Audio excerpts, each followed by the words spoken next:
जंगल जमी रे चाष करने को विरोध करिबारु फरेस्टर एवं वन सुरक्षा समितिर सदस्यों को माड़ मारी लहू लुहाण कले कुसुमपुर ग्रामर किछि व्यक्ति। नवरंगपुर जिलार रायघर ब्लॉक नाकटी सिमोड़ा ग्रामर वन सुरक्षा समिति पक्षर हाथीगाँ संरक्षित जंगल भितर वन विभाग तरफ प्लांटेशन करने गात खोल किंतु कुसुमपुर आदिवासी ग्रामर किछि व्यक्ति यहाकु विरोध करी से जगह चाष करथिले। फलरे यहाकु विरोध करबाकु जाय आक्रोशर शिकार होइछन्ति फरेस्टर गार्ड वन सुरक्षा समिति सदस्य माने। पर समस्त उद्धार करी रायघर गोष्ठी स्वास्थ्य केन्द्र रे भर्ती करा जायछि।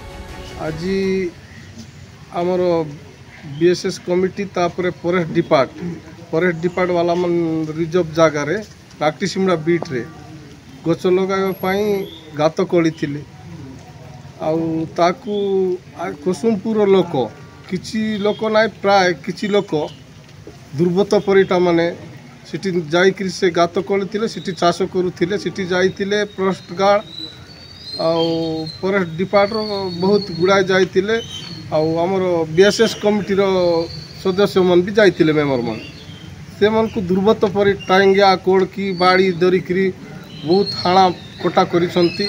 सेतिपई आमे आज थाना रे भी दरस्त हेउछु हमको सरकार न्याय दियंत सिटी और गछ लागू समस्त देखो। आज घटना आमर नाकटीसिंगा बीट एरिया रे जंगल सृष्टि करने से जगहटा चिन्हट कराई से गात भी कला होता से कला होता जगार कौन कर कुसुमपुर व्यक्ति मैंने चाष करने हल करुले से आम मैंने जंगल डिपार्टर अधिकारी माने प्लस आमर गाँव लोक मैंने समस्ते जाइलु से बारण करूँ मना करूँ से समय आसिक टांगिया कदल दौड़ी कर पूरा समस्त को आटाक करते से भितर आमर फरेस्टर आज्ञा भी बहुत माड़ बाजी भी प्लस गाँव व्यक्ति मानक माड़ होती। आम चाहूँ आमको न्याय मिलू एवं आमर जो बीट सेटा केमिति सरकार न्याय देकर आम मानक सपोर्ट करंतु एवं जंगल सृष्टि करंतु एति आमर अनुरोध। रायघर ललित सुनानी रिपोर्टर टुडे।